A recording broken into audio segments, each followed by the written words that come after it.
And it starts now. Here's this agile thing, a division of the organizational efficiency show. Effectiveness. Limited, yes, and effective. Still working out the branding. and perfect timing. Wow, this And guy. there's Tim. All right, we are just at the introductory standpoint. So this is the organizational effectiveness show. Here's this agile thing. I'm Mike Markey. I'm Matt Bean. I'm Jeff Singleton. Tim Ottinger. Tim Ottinger. So, welcome, Tim, to the show. We've been looking forward to this conversation. Have you ever heard us before? Have you ever seen us doing our thing before? I must confess, this is my first. You don't know who we are. Someday we're gonna get a guest who knows who we are, and then we'll know. Then we'll know something. Well, I'll see if I can drag some people along. Awesome. Kicking and screaming. Tim, maybe the first question is, what are you doing in Britain? You were from the Chicago area, aren't you? I mean, Yeah. I was. I grew up in Indiana, and I was living in Chicago area, up in the north suburbs, for a number of years. But my wife and I fell in love with Scotland, and this is where we live now. nice. Awesome. Cool. So what is it? It's about 4 p.m. there. Yeah, Not exactly. that's right. Okay. Awesome. So, I don't know, Matt. You reached out to Tim. Do you wanna give an intro to what brought him to our presence today? Yeah. So, Tim, you had a blog post, I think in 2021, about the scatter gather pattern, Yeah. and yeah. Pattern. It struck me. Yeah, pattern. So it struck me because I've been working with I've been a consultant for a while, going into different places, working with teams and organizations. I've seen this, I think, every single time, and it's super common where you're doing some version of Scrum. You've got a time box. You plan at the beginning, and you come up with the idea of who's going to do what. You throw it out into the sprint. Everybody does their stuff in parallel. You bring it back. The first thing I was struck by, I don't know if this is interesting or not, but the first thing I was struck by is it's not just a workflow pattern, it's an architectural pattern in software, the parallelization, which I think is interesting. It's actually super useful in places where stuff is automatic and there's low communication. I don't know, we can get into maybe if it's interesting, the theory behind it. But the thing that struck me about it was this is everywhere, and it seems like the way to think about it is it's super inefficient. There's a bunch of reasons why it's not great, but what organizations tend to think, or what the coaches I've talked to tend to think, is you go from it's good to take a journey from scatter-gather to something more like mob programming or ensemble programming, where everybody's working on the same thing at the same time. So I was interested in, why does everybody do this? Why is ensemble programming so counterintuitive, or why do people not want to do it?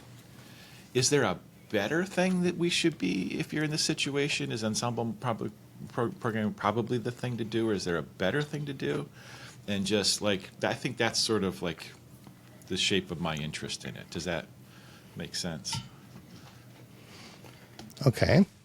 And the only thing that I could add to that is just to level set. There may be audiences who are entrenched in this pattern but don't recognize that that's what it is. So could we maybe just, for a quick overview, describe what the scatter gather pattern looks like?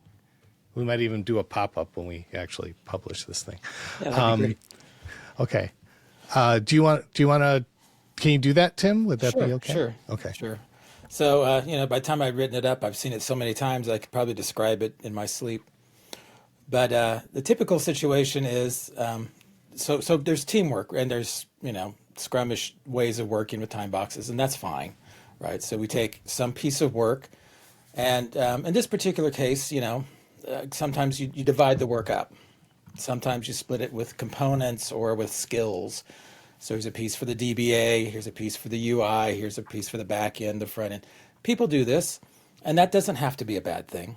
And the intention is that we'll do this work in parallel, which if they're actually, independent whole jobs, you could do them simultaneously. We could say, Monday morning, okay, everybody go.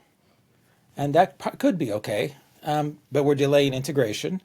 But maybe that's all right too, right? So we have some tests. At the end, we'll take the pieces and we put them together. If we're really smart, we would have one branch for the whole feature that everybody would work in. But typically not what happens. Typically people have branch per ticket. So it's fragmented pieces of the job. And at the end, we'll pull all those data together and we'll integrate those and we'll try to make a deployment. Well, that's not so bad. I mean, it has its problems and it's common enough, but let's get worse. Let's take everything that we want to do and divide it all up. So Matt, you get 3 pieces of the first story, 5 pieces of the second story. Jeff, you get a piece of the third story and 2 pieces of the first story. Mike, you get 1, 2, 3, and a couple pieces of 4. Oh, we have pieces of 4 left over. Jeff, you get those. Now you have a queue of work. It's a whole bunch of different things. And you're going to do them all in separate branches. And what we hope is when they're all done, we can gather them all together, integrate them all, and make a release. The odds of this are extremely small, and it creates a lot of complication and confusion along the way. So it seems more efficient because you can, I mean, if you want to start earlier, I mean, if you want to finish early, you start earlier, which seems to be the assumption. That's right. If we're going to get these things done, we got to get them started, right? We have to start now. And we assume that we can manage all this complexity doing all this stuff in parallel at the same time, more or less, even though we're really switching. Asynchronously, it's really not parallel. Yeah, and even more, if I've been assigned 5 things to do, if it's efficient for us to scatter the work among the members of the team, it would be just as efficient for me to scatter the work among myself. So I will start all 5 things, look at what the deadline at the end of the sprint is, and pace myself for delivery at the time of maximum. We want to minimize probably that merging time, right? So let's do all the merging all at once for all the features. That would be. And then when we're all done, we can have a hardening sprint. Yeah. Oh, yeah. That'll say that'll solve everything, right? Yeah. Then we'll have time to integrate all this stuff. Yeah. Okay. So hopefully the folks at home are listening to this and going, "Hey, that sounds eerily familiar." And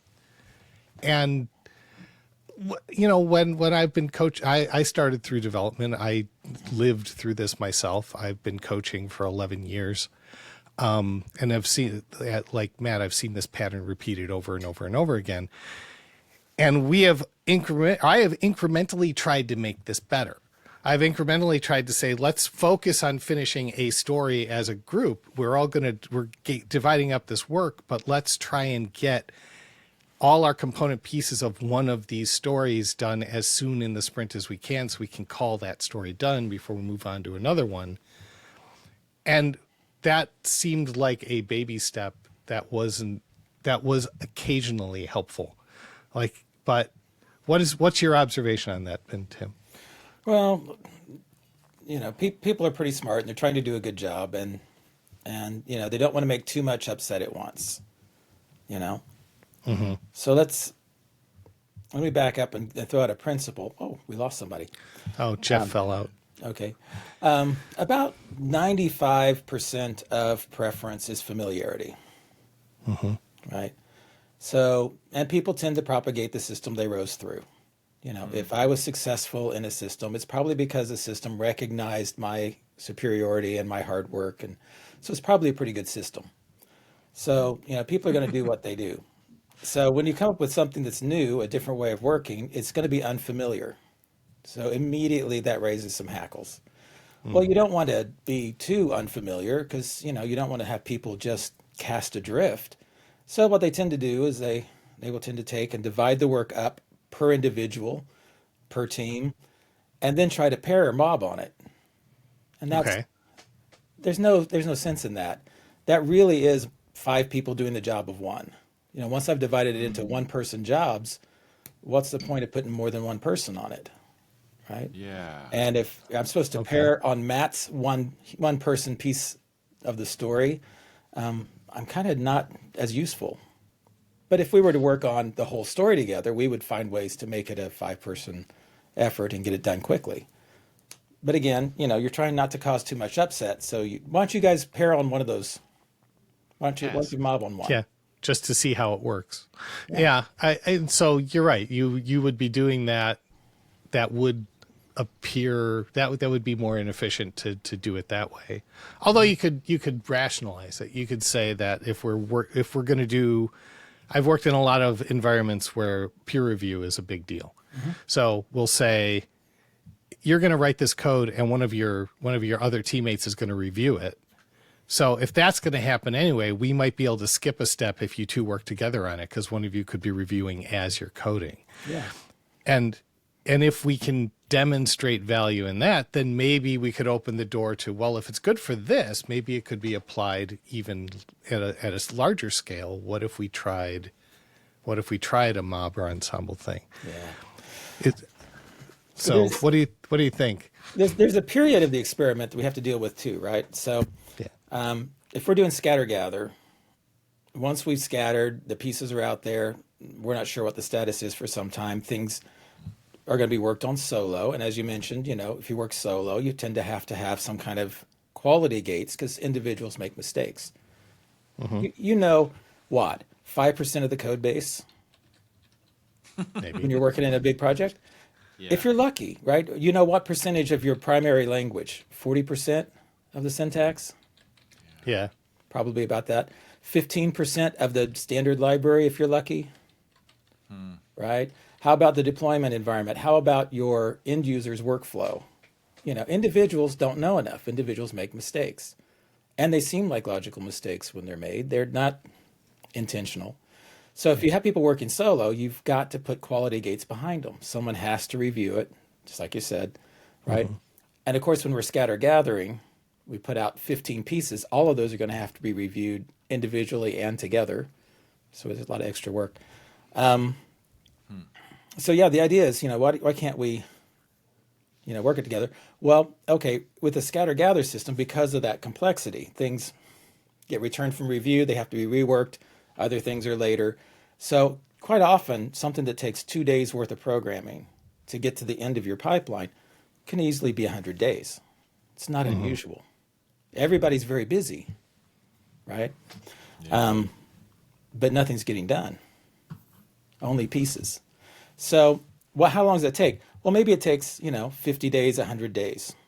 Okay, how long are you going to run your experiment on mob programming and on pair programming? Are you going to run a 200-day experiment? Or are you going to do it for a week and see if you like it? Yes. So you're not even getting to valid data if you don't set it up in a long term. Well, it You depends can't on see if they, the- if measure it the- depends. It does depend on if they found value in it. I was working with a couple of teams, and one of the teams, at least two of the teams have went into pair programming and went, you know what, this is actually useful. We enjoy doing this. We think we're getting better results, and they self-selected into continuing that experiment, right? So, what were you going to say?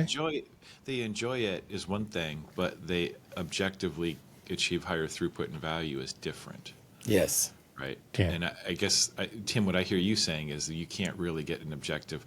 My thought was, and this is what I'm curious about, Tim, if you've, I'm sure you've taken teams through this journey from scatter gather to something more like ensemble focused, the team doing one valuable thing at a time with an outcome you can get feedback on. Was it in the context of something time box like Scrum, where you could say, with scatter gather, we got 10 things done per sprint, and after X number of 200 days or whatever, with ensemble, we got 20 things done per sprint? Like, were there compelling numbers like that? What how do you measure that? Yeah, What's so your- it's a lot of fun. So I have another article on our blog. I'll bring it up and share it with you. Faster and More Predictable is the name of it. Interesting. And I'll copy this for you. And it looks like I made up numbers. I tried to make it look like making up numbers because I averaged 2 or 3 different companies' actual numbers together. Got it. But in this, I took an example of a piece of code that it took someone about 2 days to write. And I showed how that often will take 100 or more days. Just because Okay. of the queues and waits and returns. It's just, it's turbulence in the system, right? Yeah. And then we've taken teams and had them down to where the average time to go from green light to deployment is about 2 to 3 days. Hold on. Repeat those numbers for me, please. Yeah. To get from not having started to Yeah. the actual value in the end Yeah. user's hands. 2 to 3 days. A customer pays for went from 100 to 2. Yeah. Yeah, because most of that time wasn't programming time. Yeah, By the way, this is an important point, and probably people watching this need to see that. From a certain point of view, from a distance, say a height, from some point on the org chart, right? Yeah. You sent something down to development. It's been a month and you haven't seen it yet. It's been 2 months, you haven't seen it yet. In your mind, that's programming. That's what's going on. They've been writing that code for 2 months. Boy, development takes a long time. I just want a button, man. Just put a button on the screen and it's taken 2 months. Well, it didn't. What happened was it sat in a queue. It eventually got around to the programmer. The programmer spent a day and a half to 3 days on it, roughly 2 days, right? They got something happening. Good. Okay, they put it in a queue to have it reviewed. And somewhere between 2 hours and 5 days later, somebody picks that up. Well, it's already been in the queue almost as long as it was in actual work. And you know what? To reach them in that queue behind all of the other jobs they were doing, including things that have been returned from code review, things returned from QA, things returned from system test, merges that failed, it may have taken 7 days to get to them. They did 2 days worth of work. Now it's sat for 5 days. Well, finally it moves on. Maybe it comes back and they have to, repair something. And it finally goes on. So I get this code out to QA. If it passes QA, then it goes and it sits in a pile.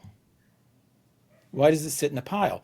Well, because there are other things that we want to release too. So we'll just leave it in a branch. And when we climb to where we want to make a release, we'll go to all the branches whose features have completed, and we'll try to assemble a brand new version of code that's never existed before anywhere on Earth out of these branches. And if the merges will go well and it goes into the branch, then we'll test it. And then we'll see if we can release it. Well, now you're talking a month or two down the road, easily.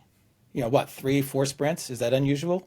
No. People do a release every sprint, but they're releasing things from 5 sprints ago. Yeah.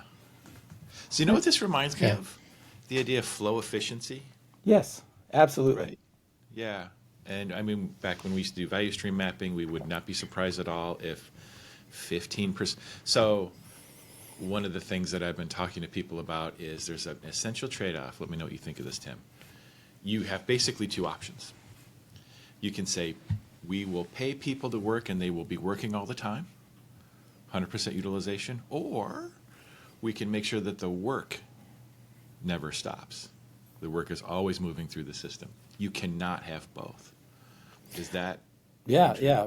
So my awareness of this actually began with lean and value stream maps. Yeah. And when I saw that human processes are typically about 5% efficient, and if you can get up to 7 using scatter gather, oh my gosh, you're a hero.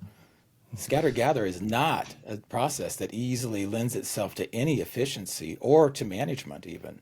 So, if you're 7% efficient, you're doing great. Whereas if you eliminate a bunch of these queues and waits, and if you can eliminate the backflow, which is the worst, right? Again, I finally get the work, I do the work, I send it out. It gets 3 steps down the pipeline and it gets rejected back to me. In a value stream map, it goes forward. Yeah.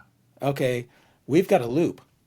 Well, when it loops back, it has to go through every one of those steps again to reach that point again where it can pass to the next step. And if it's rejected again, it has to come back through again. Yeah. So when they say, Mike, why can't you predict when this work will be done? Let me show you the system. Yeah. The system is innately unpredictable. Yeah, it's because the way we think about the work is leading us to create a system and tolerate it that just objectively. So you have to you have to paint the entire picture of the whole system and actually instrument it so you can say 93% of the time this work that you waited 4 months for, 93% of the time inside the system it was just sitting there. Yeah. It wasn't moving. Yeah. And, if you wanted to do it, to make the numbers easy, if your 95% of the time is spent in queues and waits, then if your programmers were twice as fast, how much time could you save? Almost nothing. Yeah, 2.5%. Yeah. So the answer is not to work harder. It's not to get people to do the death march. It's to clean up the obvious mess that is keeping us from just Right. getting way more. The value. But is that is obvious, taking- but that obvious mess is the wait time and the queuing. and it's not Right. obvious to people. That's what was so interesting to me in the first place. Everybody does this scatter gather thing, and when you say, let's just have the whole team work on one story, we'll define who it's for, what the problem is, why it's worth doing, and we'll describe simple acceptance criteria. We'll write them in a bulleted format. They're simple assertions. You can elaborate. They can evaluate to true or false. When they're all true, we're done. It's the problem from the point of view of the user. Team can do whatever they want in terms of implementation, right? Everybody on the team will gather it. Sometimes the QA person, quote unquote, will be talking more than the architect, quote unquote, but the team will do one thing at a time. And you'll get more value at the other end. People go, I'm not paying people to stand around and look at each other. Yeah. Yeah. Well, and also, Matthew, remember, what is 95% of preference? What they know. Familiarity. What they were raised. So what are they likely to do? Well, they're likely to, within themselves, to divide the work up into one-person jobs, because everybody knows that you're faster to write the code by yourself. One person typing is as fast as you can go. So it's Yeah. a human. It reminds me how we took doctors. I don't know the details on this. Maybe I'm speaking out of ignorance. But there was a time in the 1800s when doctors would literally perform an autopsy and then go straight into delivering a baby, and they wouldn't wash their hands because everybody knew it was a waste of time. And if you said, "Hey, by the way, it might be a good idea to wash your hands before you're performing surgery," they might pull your license. They knew you were wrong, right? It's just like it's what people were. It's so powerful that what people. Kent Beck brought up another one. He said, from the time that they found out for certain, they had absolute proof, and they knew that citrus fruit prevented scurvy on long shipping routes. How long did it take before the Navy made that a standard practice? Does anybody remember this from Kent? No. 100 years, I can remember. 215 years. That was sitting in someone's queue for a long time. Yep, it took 215 years to become a standard practice.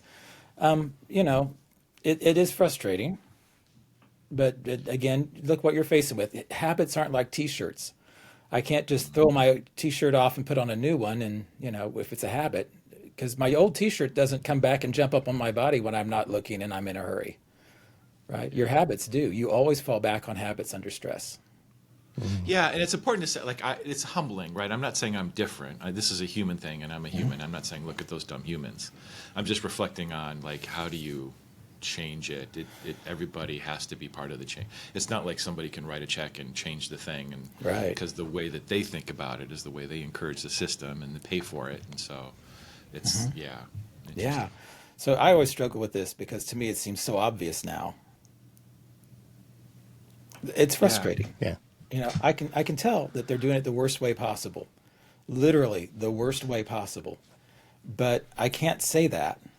And what we really need is for something to happen so that they're willing to accept an explanation for why they get the results they always get. How do Okay. you do that? What do you say Yeah. to them? Usually does- it's a crisis.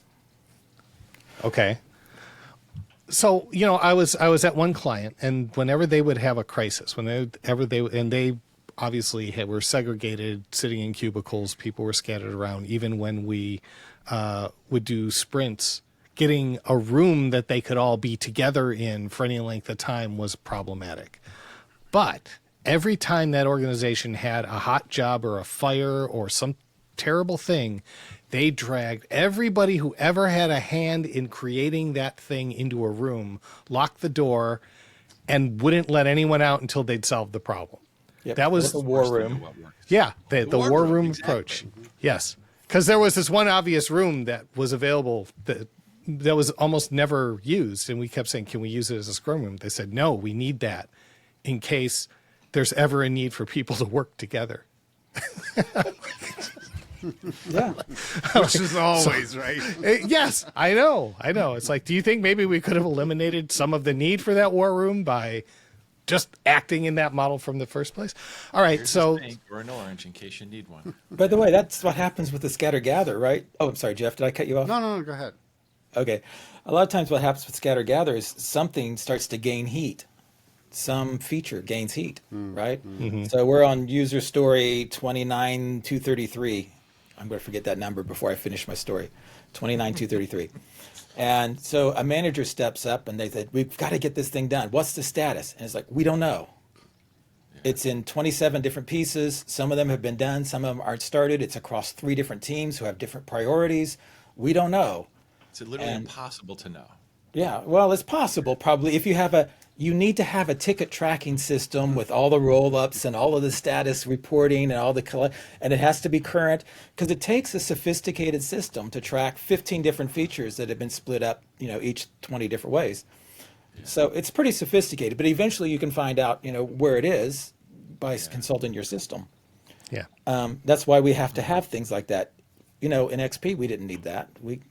Look, XP was done on index cards. Hickeys. Yeah. It was easy. it worked. So you get this complicated system, and then the manager says, okay, everybody, I don't care what you're working on. If you own a piece of 29233, right? That's it. Thank you. If you own a piece, drop whatever you're doing and work on only that piece, and we're going to have this integrated, and we're going to set up a war room, and we're going to get this all together, and we're going to have it out by Friday. We've got to have it out by Friday. People, well, I have 3 pieces. I can't get them done. Well, then we'll reassign them to other people. And now they're all working simultaneously, literally parallel. Not just async, but literally parallel. And they're integrating, and they're talking to each other. And it gets done. And then the manager says, oh, whew. Wow, we did Now that. go That back never to worked. work. Back to the Never doing Yeah, worked. your now own go back stuff. to work. Yeah. Yeah. Yeah. All right. So you said that it'll take an emergency of some kind. So we just saw this happen, right? You got everyone in a room. We solved the problem efficiently. How do you capitalize on that Yeah. to Yeah, good go luck to here, that right? as a more Like now you say, could we also do that with 29234? Can we do that one and get that one done too? Because there are people waiting for that, Yeah. Are there any other potentially things that might blow up in the next day or so? Why don't we just get those out of the way now? Yeah, and can we do it without overtime? So now Yeah. the crisis is over. Can we just work a normal work week, but let's take the next most important thing? And sometimes that can work. But remember, it's already been split up and partially done. So that step to, well, why don't we just take a story and do it is a bit different. By the way, the opposite to a crisis also can work is when you have a team that just likes to do work and learn better ways to do it. Now, Open to experiments like that. that's not just the character of the individuals on the team. That encompasses some management and some kind of an umbrella of safety too, right? Safety, exactly. I think Okay. one of the things that's in the back of my mind here is this whole scatter-gather thing. Was it intentional, or is it just something that we fell into, and it's reinforced by, well, this is what we've always done, because, that's what we've always done. Doesn't matter whether it worked or not. This is what we've always done. And except in a crisis, when in those rare situations where we actually get together, we get stuff done, but then we fall back into old patterns. And I know old habits die hard, but there's got to be something better than just a crisis to illuminate the teams as well as management, because I think there's something else going on environmentally that is helping to keep the cement of, this is the way we've always done it, and we're going to continue to do it that way even though it doesn't work.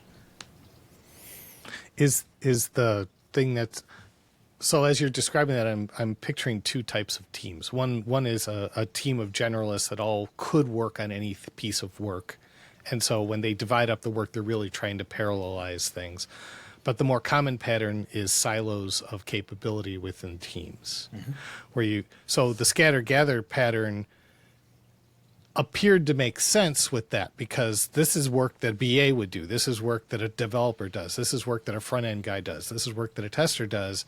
And so naturally we would assign those components to those people with those capabilities, which further reinforces them as the one person who can do those things, or one of several.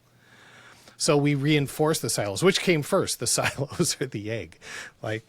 So when you've got, so one of the questions we've got from a listener right now is their environment is made up of silos. They've got a lot of different roles within a team, so their work doesn't appear to be something they can all do together. There would only be one person with the ball at any given time. Does that still work for a mob or ensemble environment? It's a change, right? Okay. Yeah, it is a change. But there's another piece with that I think part of that is if I'm the DBA and I've got 40 hours of work to do this week, and you're the front end person, you've got 40 hours of work this week, and Matt's the back end and he's got 40 hours of work to do, and Jeff is the operations guy and he's got 40. Okay, we're all going to pull together and work on this one story. That's going to be hard. Doesn't line up. Because for me to work with you, my work is at risk if I work on yours, and your work is at risk if you're on mine. And if you have individual, rank and yank or individual assessments, there's two management philosophies behind this that are really hard to get around, but they're hard, right? And managers aren't evil. They're just trying to do a good job, right? Well, one of the things you'll hear is, if you want something to get done, you've got to make someone accountable for it. So you have to pick the person, and then, okay, well, what are these other people going to be responsible for? Well, they need to have something to be responsible for, or they're not going to get the work done. And then the other one they say is, well, you can't have work that's not assigned. We've tried that. We put up a job and said, hey, when some of you get a few free minutes, work on this other thing because that's really important. And nobody did it. Well, of course they didn't. They had 40 hours of work apiece. They thought, well, if somebody else comes free, they can do it, but I don't have time for it. So unassigned work, if you have a full load, is extracurricular. Nobody wants that, right? Yeah. And if we each have jobs we're going to be personally held accountable for, we have to do those jobs. So as long as we believe that we have to have individual assignments and individual accountability, we will make that happen. And we will do that. And it might be okay until we start breaking tasks down into the silos and splitting them out even further, because now we find out if we bother to track it, we make a value stream map, we track ticket aging, we track feature delivery times, lead times. If we start tracking, we'll see that we're doing very, very poorly indeed with this system. And sometimes people just want to do a good enough job that they'll look at it and they'll say, well, we did this to be efficient, but it doesn't seem like it's really making us efficient. What can we do instead? And that curiosity can come up with a different way of working. And there are a bunch of different ways to bust this, right? I mean, if we were actually in parallel and in communication, we would probably be done. Okay. And so is that what drives the, or is that the mission statement for ensemble programming then? Is to try to remove the or minimize the wait times? Yeah, and the backflow. Okay. The backflow is the worst. First time through is tough, and there's a blind spot.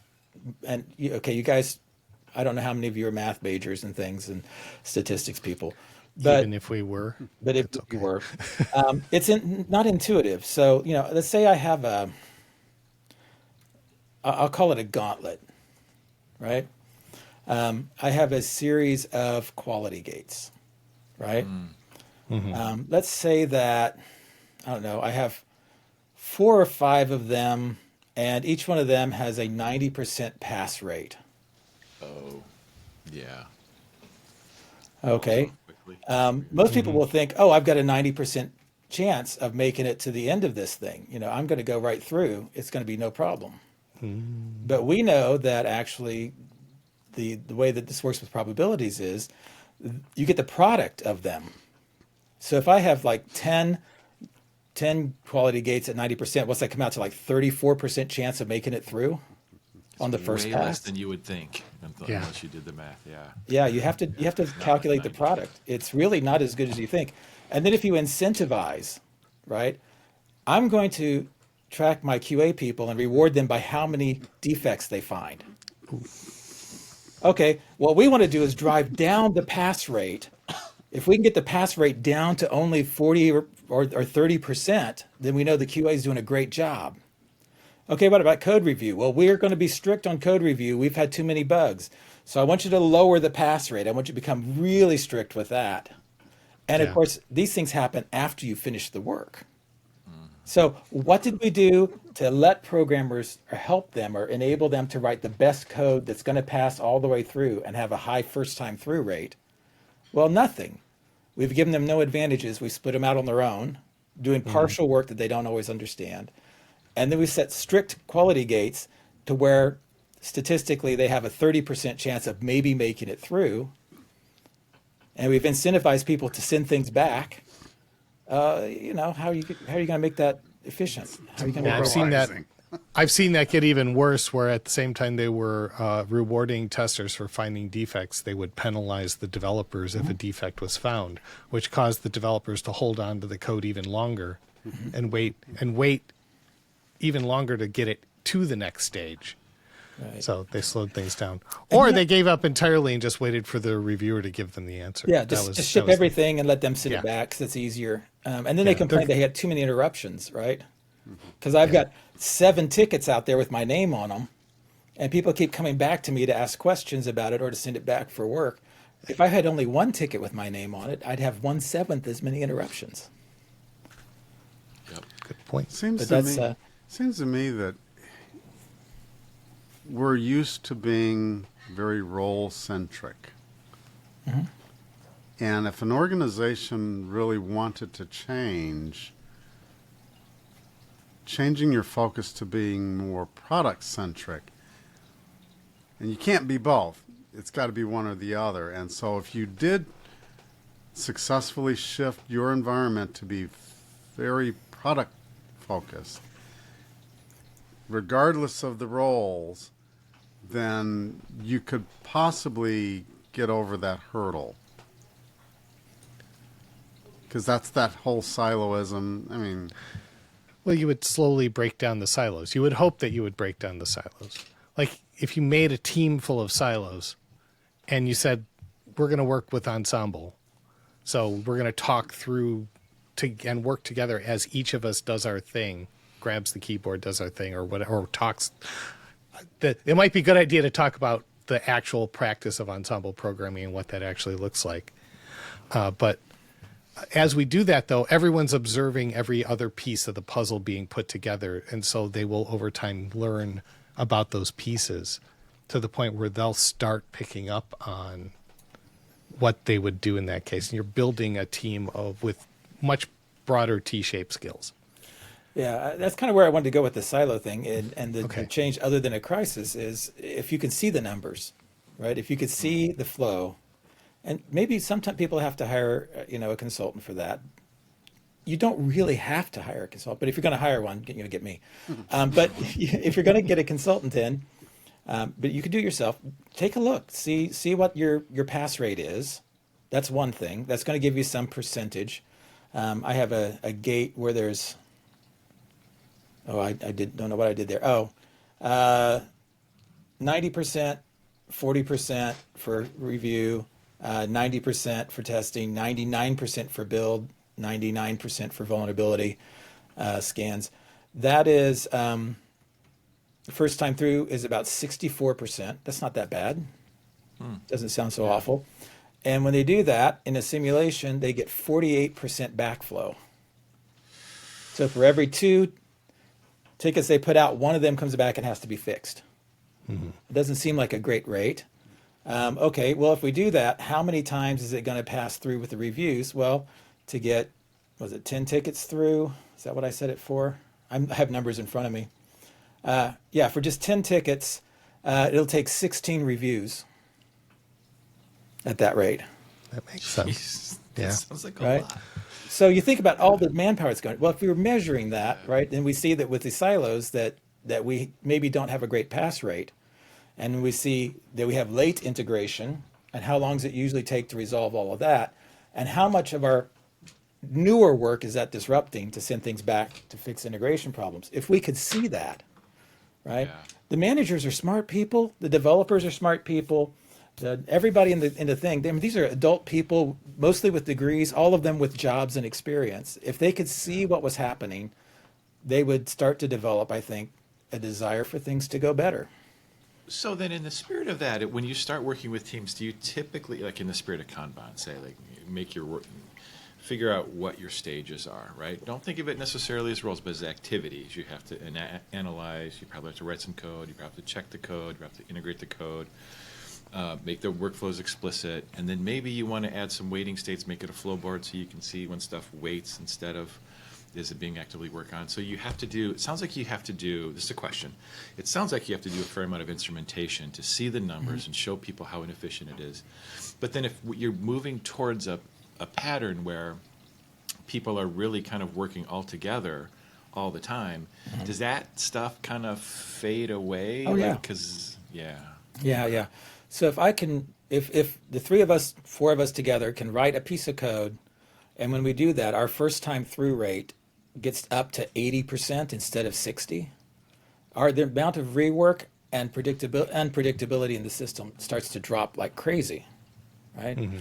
Often if we find that we together can take a look at it, figure out how to do it, get it done in, say, an average of 3 to 5 days together, have it tested, and then it just runs through some automated checks, runs through some automated system checking, including our brand new tests.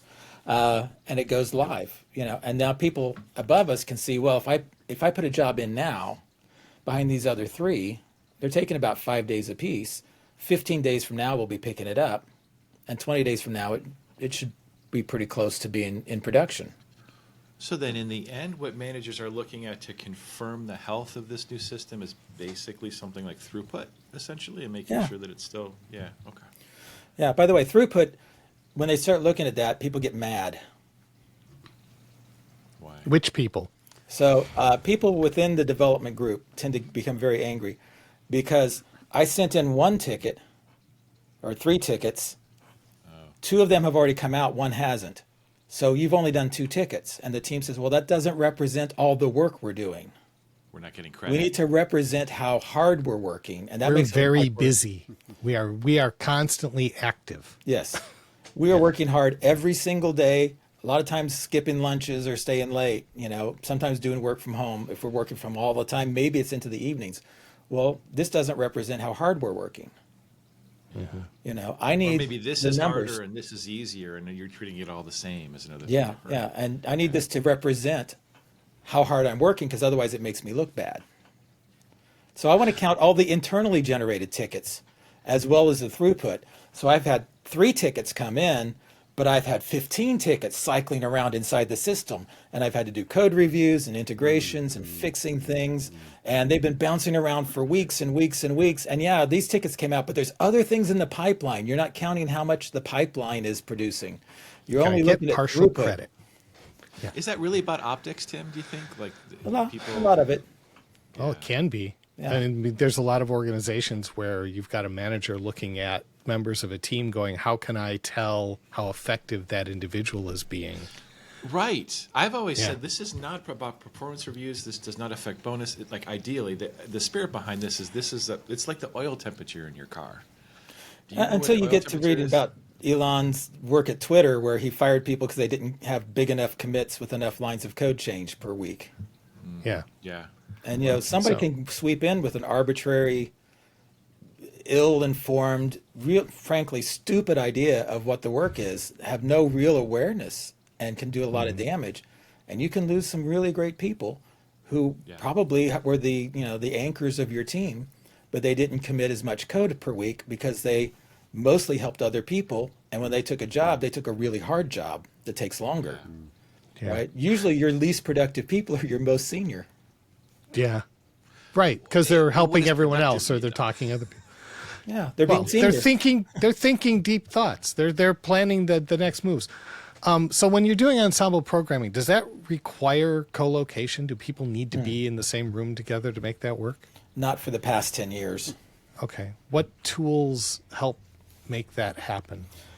So we've done it.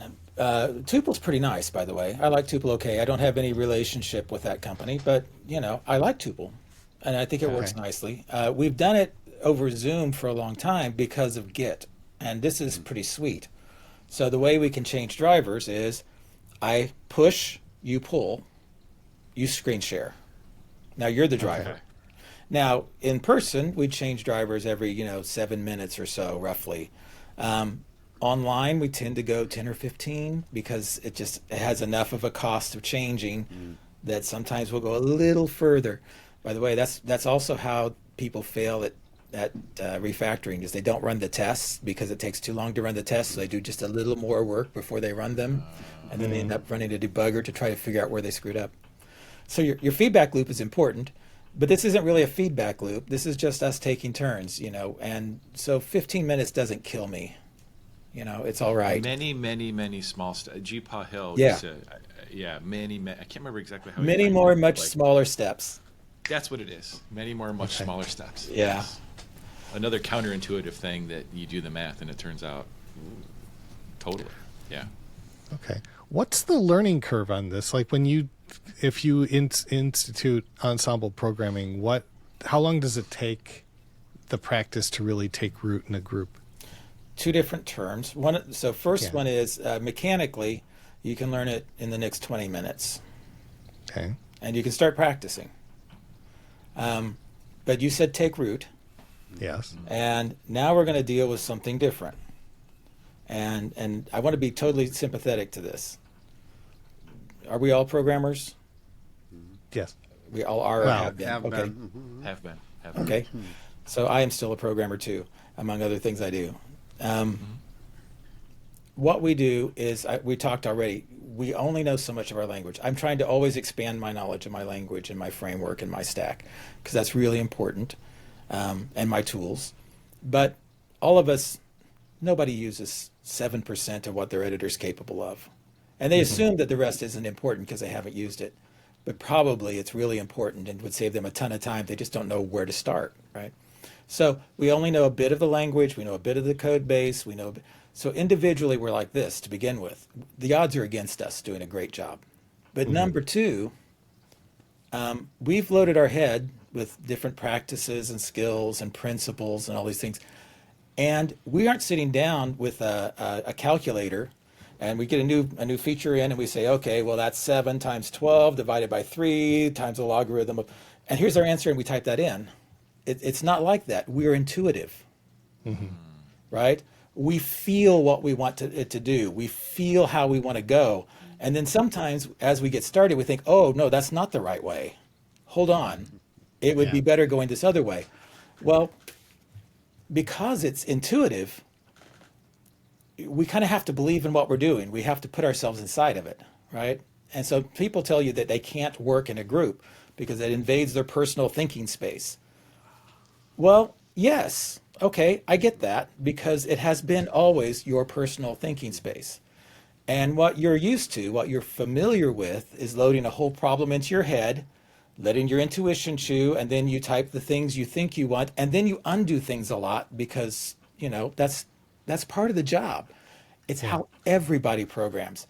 But we have a lot of, what's it, imposter syndrome in our field. And it's like, you can't observe me working because you'll think I'm an idiot. Yeah. I can't have you watching me. I can't be this. And then when we're together, I'm not loading it all into my head and then stewing. We're talking, and I have to be aware.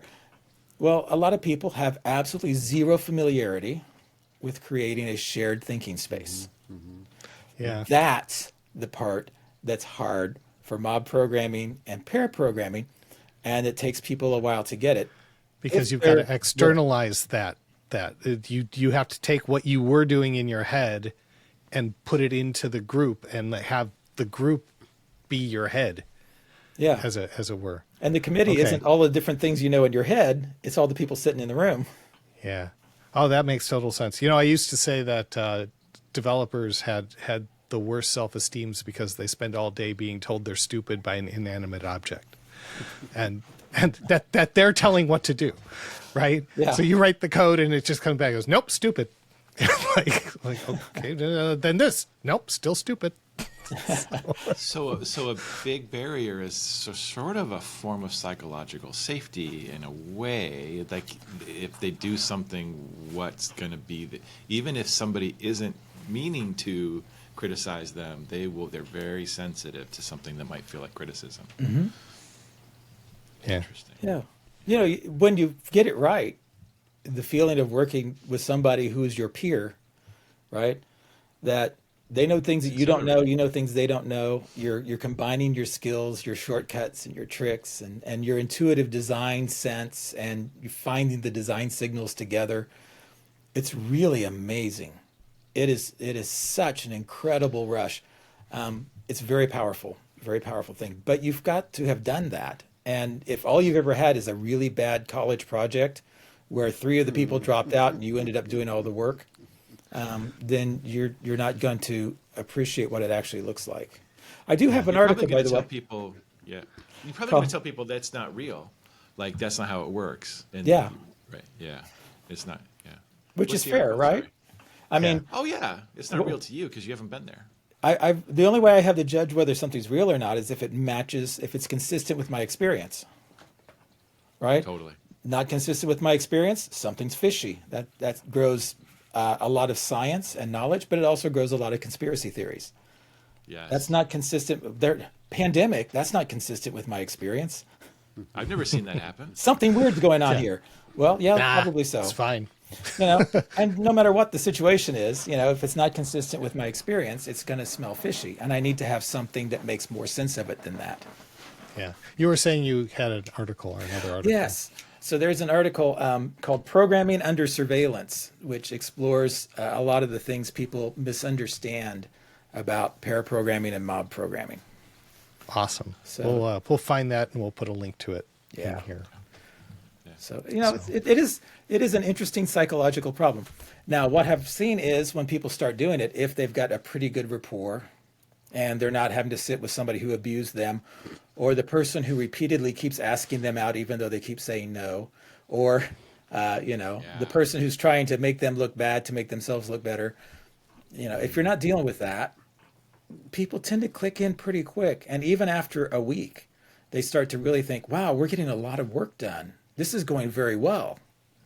And often after 2 or 3 weeks, it's like, why did I ever not do this? Mm-hmm. And even goes back to here. Do you have this? Yes. I don't think so. Yeah. It's over there. Yeah. So on the way into the studies, 80% of the people expected to hate it.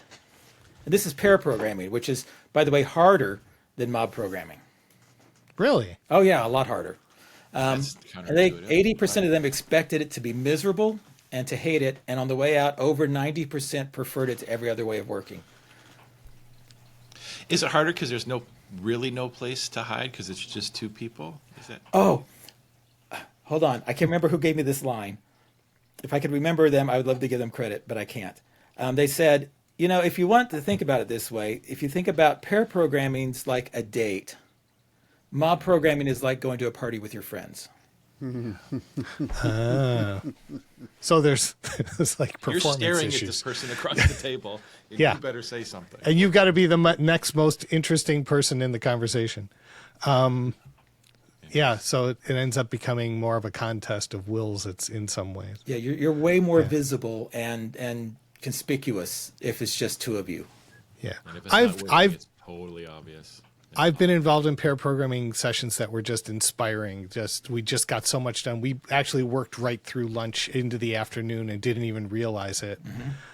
I've been in other pair programming sessions where I spent the entire time watching the person's ADHD just keep continually moving them off the task and going, dude, you stopped mid-sentence. Continue what you're typing. Hey, I resemble that remark. Yeah. Well, So once again, the technical outcomes, the organizational throughput, it's all dependent on the human input. Oh, yeah. Yeah. This is work done by people. Software development is a very human practice. So far. so far. Well, and so when we look at the concept of, the managers think the development is this big, or they think it's this big, but it's really only this much effort, but they see this, and then someone comes in and says, look what I did with an AI thing that generated code in this much time. And you're like, well, so that's so much better. And you're like, well, it's not, because it wasn't this big. It was only this big, and now you only saved this much, and you lost context, and you lost Maintainability, maybe? And if it lowers the quality, then it's going to come back more times. You lose more time with backflow than you could possibly gain by programming faster. Yeah. Yeah. Thanks. And you won't see that unless you've instrumented the system to reveal it. And if you can't see that, you can't believe that. Right. So it's just, we have a couple of things going on. Self-knowledge problem. We don't measure what we're actually wanting out of our system. And we all have, as human beings, a little trouble dealing with shame. We don't process it well. I'm afraid I won't look good. I'm afraid that people will see that I don't have a solid formula for getting this thing, that it's an intuitive thing, that I don't know everything, right? Mm-hmm. And I can't admit that, because that'll make me look weak to my bosses. And then they're going to see that, and they're looking, things are bad. They've got to find the weak member. Somebody here isn't carrying their weight. Look how long it's taking. Where's the bottom 10%? And they don't realize, it's probably the way they're managing it too. Had they not gone to a scatter-gather system in effort of keeping everyone as busy as possible, they probably wouldn't have had 80%, defect rates. By the way, I didn't make that number up. I asked a bunch of people, how much of your work is on defects? And, either internally generated defects or, external. And most corporate shops told me between 60 and 80% of the time they were working on something that has returned flawed. And if it isn't now, it eventually will be. And at some point, that list of defects becomes largely populated by duplicates of other defects that are still waiting to get addressed. Yeah. So, but if we could just process shame and measure actual outcomes and maybe have some psychological safety, then Easy. That's it's all you easy. have to do. Come on, just fix it. everyone should just do it. Yeah, And if you're I'll having just write a trouble- book Perfect about it. Somebody will read the book. It'll fix everything. And if you're having trouble, call Tim. He'll come help you. He's good at this. Tim, we're about at the end of our time box. I want to thank you so much. This has been amazing. This is what I'd hoped we would get out of it. Any parting thoughts before we have to close up shop for this week? Let's all try to do things better together. That's been the soul of Agile when it started. I don't know when it turned into the solo async ticket processing hell that it was, that people think it is. But let's just not even bother with the A word or the ticket processing. Let's just try to do things better together in a way that matters. I do want to give you, just real quick, most people don't realize doctors do a lot of microsurgery. Do you know that that's not fun? It's not. Microsurgery is not fun. No, it's actually hard. They're working through the That's when they're- computer, and they have to they're go through the looking through- glasses and the Okay. screens, and So sometimes they little get tiny headaches blood from it. vessels. And but you know what? It works better for the patient every time. And we're probably at some point have to get past the idea that, if it makes no difference, to the outcomes, then work however you want to. It's really a matter of preference.